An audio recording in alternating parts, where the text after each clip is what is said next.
بسم اللہ الرحمن الرحیم۔ السلام علیکم دوستو، دنیا بھر کی خبروں میں آج آپ سنیں گے، لیکن اس سے پہلے اگر ہو سکے تو لائک اور سبسکرائب کا بٹن ضرور دبا لیں۔ شکریہ۔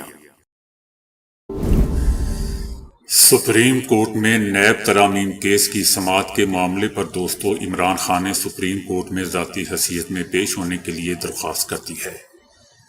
عمران خان نے سپریم کورٹ میں ذاتی حیثیت میں پیش ہونے کے لیے چیف جسٹس کو تحریری درخواست بھجوا دی ہے۔ درخواست جیل انتظامیہ کے ذریعے بھجوائی گئی۔ عمران خان نے درخواست دستخط کر کے جیل انتظامیہ کے حوالے کر دی۔ سپریم کورٹ میں نیب ترامیم کیس کی سماعت 30 مئی کو مقرر ہے۔ دوسری طرف اڈیالہ جیل میں 190 ملین پاؤنڈ کیس کی سماعت ہوئی۔ سماعت 30 مئی تک ملتوی کر دی گئی۔ سماعت کے دوران نیب کے مزید 2 گواہوں کے بیانات پر جرح مکمل کر لی گئی۔ کیس میں دوستو مجموعی طور پر 30 گواہوں کے بیانات ریکارڈ کیے گئے ہیں۔ 21 پر جرح مکمل ہو گئی ہے۔ عدالت نے 31 مئی کو نیب کے مزید گواہوں کو طلب کر لیا۔ عمران خان اور بشرا بی بی بھی کمرہ عدالت میں موجود تھے۔ سیشن کورٹ اسلام آباد نے عدت کیس میں عمران خان اور بشرا بی بی کی سزاؤں کے خلاف اپیلوں پر فیصلہ محفوظ کر لیا۔ بشرا بی بی کے وکیل نے دلائل دیے کہ یہ کیس صرف اور صرف سیاسی طور پر نشانہ بنانے کے لیے دائر ہوا ہے۔ خاور مانیکا کی شکایت تو تقریباً 6 سال بعد دائر ہوئی۔ عزائم میں بدنیتی واضح ہے۔ وکیل کا کہنا تھا کہ شادی فراڈ ہے یا نہیں، کریمنل کورٹ کے پاس فیصلہ کرنے کا اختیار نہیں۔ فراڈ شادی یا نکاح کے حوالے سے فیملی کورٹ فیصلہ کرتی ہے۔ پروسیکیوٹر عدنان علی نے سزا کو برقرار رکھنے کی درخواست کرتے ہوئے دلائل دیے کہ قانون میں کہیں نہیں لکھا کہ اس طرح کے کیسز کا ٹرائل کریمنل میں نہیں ہو سکتا۔ مدعی نے عمران خان اور بشرا بی بی کے نکاح کو ختم کرنے کا مطالبہ نہیں کیا، بلکہ دوران عدت نکاح کرنے پر سزا ہے۔ پروسیکیوٹر کا مزید کہنا تھا کہ عمران خان بار بار خاور مانیکا بشرا بی بی کی زندگی میں مداخلت کر رہے تھے۔ ان کی مداخلت کے باعث ہنستا بنتا گھر اجڑ گیا۔ ریاست مدینہ بنانے والے شخص کا ایسا طرز عمل ٹھیک نہیں تھا۔ عدالت نے عدت کے دوران نکاح کیس میں عمران خان اور بشرا بی بی کی سزاؤں کے خلاف دوستو اپیلوں پر فیصلہ محفوظ کر لیا، جو 29 مئی کو سنایا جائے گا۔ بلوچستان کی عدالت نے عمران خان کے خلاف آرٹیکل 6 کے تحت کارروائی کی درخواست خارج کر دی۔ چیف جسٹس بلوچستان ہاشم کاکڑ اور جسٹس شوکت رخشانی پر مشتمل عدالت عالیہ کے 2 رکنی بینچ نے پاکستان تحریک انصاف کے بانی عمران خان کے خلاف آرٹیکل 6 کے تحت کارروائی کی درخواست کی سماعت کی۔ عدالت نے درخواست گزار کے دلائل سننے کے بعد اپنا فیصلہ سنایا۔ عدالت نے عمران خان کے خلاف آرٹیکل 6 کے تحت کارروائی کی درخواست عدالتی دائرہ اختیار میں نہ ہونے پر خارج کر دی۔ بھارت کے غیر قانونی زیر قبضہ جموں اینڈ کشمیر میں بھارتیہ جنتا پارٹی یعنی بی جے پی کی بھارتی حکومت نے مزید 2 کشمیری سرکاری ملازمین کو دوستو برطرف کر دیا ہے۔ یہ دونوں محکمہ تعلیم میں کام کرتے تھے۔ ملازمین کی برطرفی کا جواز فراہم کرنے کے لیے ان پر ایک مقامی سیاسی جماعت کی انتخابی مہم میں حصہ لینے کا الزام عائد کیا گیا۔ یاد رہے دوستو کہ مودی حکومت نے اگست 2019 سے اب تک 160 سے زائد کشمیری ملازمین کو برطرف کر دیا ہے۔ امریکہ کا کہنا ہے کہ فلسطینی ریاست کو مذاکرات کے ذریعے ہی تسلیم کیا جانا چاہیے۔ آئر لینڈ، اسپین اور ناروے کی جانب سے فلسطین کو ریاست تسلیم کرنے کے فیصلے پر امریکہ نے اپنا رد عمل دے دیا۔ وائٹ ہاؤس کی جانب سے جاری ایک بیان میں کہا گیا ہے کہ صدر جو بائیڈن سمجھتے ہیں کہ یک طرفہ طور پر فلسطین کو ریاست تسلیم نہیں کیا جانا چاہیے۔ صدر جو بائیڈن کا ماننا ہے کہ فریقین کے درمیان مذاکرات سے فلسطینی ریاست تسلیم ہونی چاہیے۔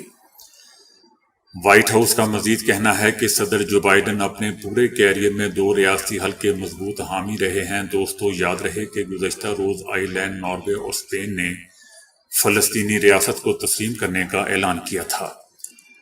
ناروے کے وزیر اعظم نے کہا کہ اگر فلسطینی ریاست کو تسلیم نہ کیا گیا تو مشرق وسطیٰ میں امن نہیں ہو سکتا۔ اس لیے ہم نے فیصلہ کیا ہے کہ ناروے 28 مئی تک فلسطینی ریاست کو تسلیم کر لے گا۔ لبنان میں ان دنوں ترکیہ کے اسلحے کی کھیپ کے پکڑے جانے پر ایک نئے تنازع نے جنم لیا ہے۔ 2 روز پہلے لبنان کی طرابلس بندرگاہ سے آنے والے متعدد ٹرکوں کو روکا گیا، جن کے بارے میں کہا گیا تھا کہ ان پر سورج مکھی کا تیل لادا گیا ہے۔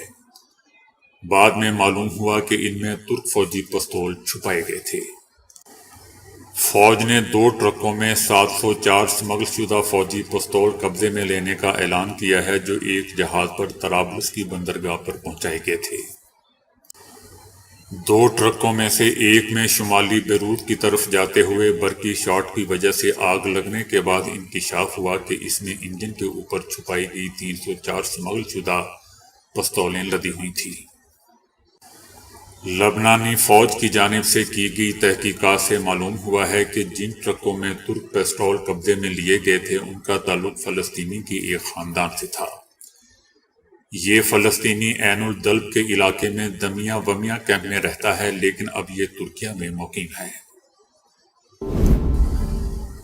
ایک نئی میڈیا مہم میں پچھلے چند گھنٹوں کے دوران اسرائیل نے ایک فوٹیج نشر کی ہے، جس میں پچھلے سال 7 اکتوبر سے ایک فوجی اڈے پر خواتین فوجیوں کو حماس کے عسکری ونگ القسام بریگیڈ کے جنگجوؤں کے ہاتھوں پکڑے جانے کا لمحہ دکھایا گیا ہے۔ دوسری طرف فلسطینی تنظیم حماس نے اسرائیلی حکومت کے مختلف پلیٹ فارم نشر کی گئی ویڈیو کے مناظر کو جعلی اور من گھڑت قرار دے کر مسترد کر دیا ہے۔ غزہ میں زیر حراست 5 اسرائیلی خواتین فوجیوں کے اہل خانہ کی جانب سے ان مناظر کو نشر کرنے کی اجازت دینے کے بعد اسرائیلی حکومت سے وابستہ تمام سرکاری اکاؤنٹس نے کلپ کو سوشل میڈیا سائٹ پر نشر کیا ہے۔ اس فوٹیج میں، جو کہ 3 منٹ سے زیادہ دورانیے کی ہے، حماس کے جنگجوؤں کے حملے کی 2 گھنٹے کی ویڈیو سے لی گئی ہے۔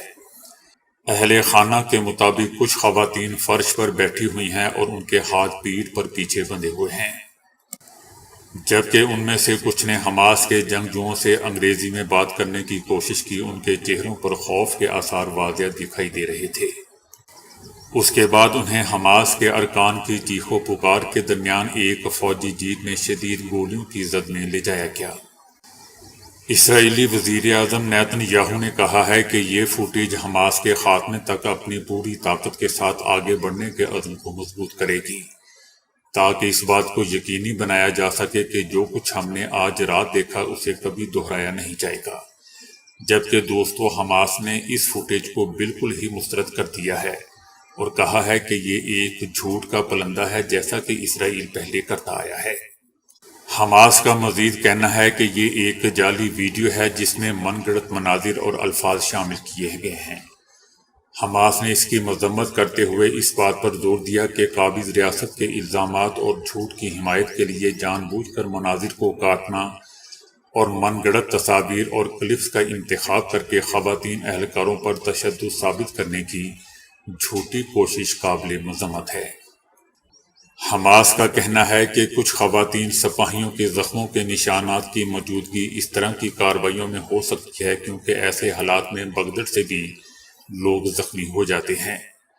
اسرائیل نے ویڈیو میں خواتین اہلکاروں کو تشدد کا نشانہ بنانے کا جھوٹا دعویٰ کیا ہے۔ دوسری طرف اسرائیلی فوج کا کہنا ہے کہ اکتوبر کے حملے کے دوران پکڑے گئے 252 افراد میں سے 124 اب بھی غزہ میں زیر حراست ہیں، جن میں سے 37 ہلاک ہو چکے ہیں۔ امریکی وزیر خارجہ اینٹونی بلنکن نے کہا ہے کہ جو بائیڈن انتظامیہ اب بھی اس تشویش کو جاری رکھے ہوئے ہے کہ اسرائیل اب بھی رفح میں غزہ کے شہریوں کے خلاف بھاری تباہی لانے والے بم استعمال کر سکتا ہے۔ اسی وجہ سے ماہ مئی کے دوران امریکہ نے بھاری بمبوں کو اسرائیل کو فراہمی کا جائزہ لینے کا فیصلہ کیا تھا۔ ان کا کہنا تھا کہ غزہ کی جنگ میں بے گھر ہو کر رفح میں 10 لاکھ سے زائد فلسطینی پناہ لیے ہوئے ہیں۔ اب اسرائیلی فوج اسی رفح پر بھی حملہ کر چکی ہے۔ اسرائیل امریکہ کی طرف سے بھاری بمبوں کا استعمال کر سکتا ہے۔ دوستو، یاد رہے کہ اسرائیل دنیا میں امریکی اسلحے کا سب سے اہم وصول کنندہ ملک ہے، جسے امریکہ بے دریغ اپنا جدید اسلحہ دیتا ہے تاکہ اپنے دشمنوں کے خلاف استعمال کرتا رہے۔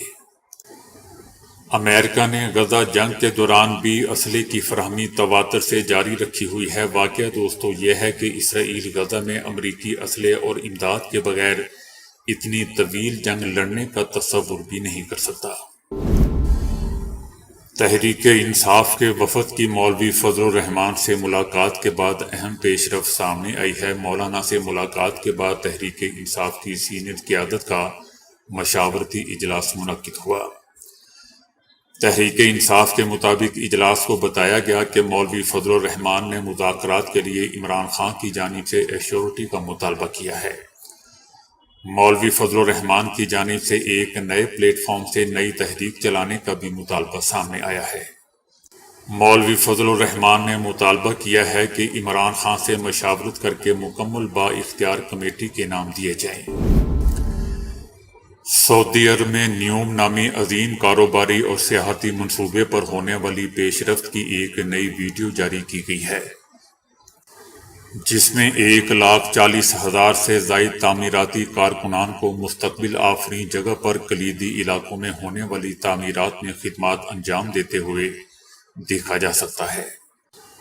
نیوم میں ہونے والی پیش رفت پر مبنی فلم میں بڑے پیمانے پر ہونے والی تعمیرات کی حقیقی فوٹیج پیش کرتی ہے، جس سے بخوبی اندازہ لگایا جا سکتا ہے کہ اس منصوبے کی افرادی قوت گزشتہ 1 سال کے دوران 2 گنا ہو گئی ہے۔ نیوم انسانی ترقی کو تیز کر رہا ہے، ایک نیا مستقبل آنے والا ہے۔ دنیا کے لیے یہ قابل فخر سعودی منصوبہ تیزی سے آگے بڑھ رہا ہے۔ بہت سے لوگوں کا ماننا ہے کہ چیونگم اگر نگل لی جائے تو اس کے نتائج خطرناک ہو سکتے ہیں، تاہم یہ بات حقیقت سے کتنی قریب ہیں دوستو، آئیے اس کا جواب ماہرین سے لیتے ہیں۔ امریکی ریاست فلوریڈا میں معدے کی ڈاکٹر ایری کے مطابق چیونگم نگلنا لازمی نہیں کہ صحت کے لیے نقصان دہ ہو، لیکن یہ ایک اچھی عادت نہیں ہے۔ ان کا کہنا ہے کہ اگر آپ کا ہاضمہ صحت مند ہے تو کبھی کبھار چیونگم نگل لینا کوئی مسئلہ نہیں ہے۔ تاہم جب پوچھا گیا کہ اگر ایسا ہے تو پھر ان انتباہات کا کیا جو سالوں سے سنتے آ رہے ہیں کہ چیونگم کو ہضم ہونے میں 7 سال لگتے ہیں، تو جس پر ڈاکٹر نے وضاحت دیتے ہوئے بتایا کہ سچ تو یہ ہے کہ چیونگم بالکل بھی ہضم نہیں ہوتی، یہ ہضم ہونے والی شے ہی نہیں ہے۔ یہی وجہ ہے کہ اگر نگل لی جائے تو بالآخر یہ آنتوں کی حرکت کے ذریعے باہر آ جائے گی۔ دوسری جانب نیو یارک کے ایک اور ماہر نے ڈاکٹر کیری فروم نے بھی اس بات سے اتفاق کیا کہ چیونگم کو نگلنے سے صحت پر کوئی اثر نہیں پڑے گا۔ ان کا کہنا تھا کہ چیونگم ہضم نہیں ہوتی، یہ آنتوں سے گزرے گی اور بالآخر آنتوں کی حرکت سے باہر آ جائے گی۔ کھانے کے فوراً بعد پانی پینا معدے کے تیزاب اور ضروری خاملوں کو پتلا کر سکتا ہے، جس سے عمل انہضام سست ہو جاتا ہے۔ پانی کو ایک ہی دفعہ نہیں پینا چاہیے بلکہ رک رک کر ایک ایک گھونٹ پینا چاہیے۔ دوپہر کے کھانے اور رات کے کھانے کے فوراً بعد پانی پینے سے غذائی اجزاء کا جذب خراب ہو جاتا ہے، کیونکہ پانی ہاضمے کے عمل کو تیز کر سکتا ہے، لیکن اہم غذائی اجزاء کو مؤثر طریقے سے جذب کرنے کو متاثر کر سکتا ہے۔ ڈاکٹرز کا کہنا ہے کہ کھانے کے ساتھ پانی پینے سے گریز کرنا چاہیے، کیونکہ یہ معدے میں موجود ہاضمے کے خاملوں کو پتلا کرتا ہے۔ کھانے سے 10 منٹ پہلے یا بعد میں پانی پیا جا سکتا ہے۔ کچھ شواہد بتاتے ہیں کہ کھانے کے فوراً بعد پانی پینا انسولین کی سطح میں اضافے کا سبب بن جاتا ہے، جس سے چربی کا ذخیرہ بڑھ جاتا ہے۔ زیادہ سے زیادہ ہاضمہ اور صحت کے لیے پانی کی بوتل تک پہنچنے سے پہلے کھانے کے بعد خود کو 30 منٹ کا وقفہ دینا بہتر ہے۔ یہ عارضی وقفہ اس بات کو یقینی بنائے گا کہ کھانا ہضم ہو رہا ہے اور وہ مناسب طور پر ہائیڈریٹ ہو رہا ہے۔ دوستو، یہ خبر بڑی ہی عجیب سامنے آئی ہے جو کہ بھارتی میڈیا نے دی ہے۔ بھارتی ریاست آندھرا پردیش میں ڈونکی کے گوشت کی ڈیمانڈ میں بے تحاشا اضافہ ہوا ہے۔ اس کا گوشت کھانے والے بھارتی ہندو شہریوں کا کہنا ہے کہ اس سے ان کو جسمانی طاقت ملتی ہے۔ بھارتی میڈیا کے مطابق آندھرا پردیش کے مختلف اضلاع میں گزشتہ چند ماہ میں اس کے گوشت کی ڈیمانڈ میں اضافہ دیکھنے میں آیا ہے۔ اس کا گوشت دیگر جانوروں کے گوشت سے زیادہ مقبول ہے۔ عام طور پر یہ گوشت دستیاب نہ ہونے پر شہری غیر قانونی طور پر ان کا گوشت حاصل کرنے کی کوشش کر رہے ہیں، جس کے باعث اس کی قیمت میں روز بروز اضافہ ہو رہا ہے۔ بڑھتی ہوئی مانگ کے باعث آندھرا پردیش میں ان کی قلت پیدا ہو چکی ہے اور راجستھان، اتر پردیش، تامل ناڈو سمیت دیگر بھارتی ریاستوں سے یہ منگوائے جا رہے ہیں۔ دوسری جانب بھارت کے محکمہ خوراک کا کہنا ہے کہ اس جانور کا گوشت ان جانوروں کی فہرست میں شامل نہیں ہے جن کو یہاں کھانے کی اجازت دی جا سکے۔ باسی کھانے، پھل، سبزیوں اور جان لیوا اعصابی گیسوں کی منٹوں میں شناخت کرنے والا ایک دستی قلم بنایا گیا ہے جس کی نب ان گیسوں کی موجودگی میں رنگ بدلتی ہے، بالخصوص جن کی بدبو اور رنگت نہیں ہوتی۔ اسی طرح کھانے پینے کی بہت سی اشیاء خراب ہونے پر بھی گیس کے بخارات خارج کرتی ہیں جنہیں ہم سونگھ نہیں سکتے۔ اس پین کو چائنا میں شینزن انسٹی ٹیوٹ آف ایڈوانس اسٹڈیز نے کئی اداروں کے تعاون سے تیار کیا ہے۔ یہ اپنی خوبیوں کی بنا پر مضر کیمیکل کی انتہائی معمولی مقدار بھی نوٹ کر سکتا ہے۔ مضر کیمیکل ان سے چپکنے کے بعد ایک طرح کے رنگ دار روشنی خارج کرنے لگتے ہیں، لیکن اب سے قبل یہ سارے نظام مائعات یعنی لیکوڈ پر مبنی تھے۔ جیسے ہی کوئی گیس خارج ہوتی ہے یا کسی غذا کے سڑنے سے بخارات نکلتے ہیں تو اس کا سرا روشن ہو جاتا ہے۔ دوستو یاد رہے کہ مچھلی معمولی بھی پرانی ہوگی تو یہ سینسر اسے فوری طور پر شناخت کر لے گا۔ تو دوستو ابھی کے لیے اتنا ہی۔ ویڈیو کو لائک اور شیئر کرنے کا بہت بہت شکریہ۔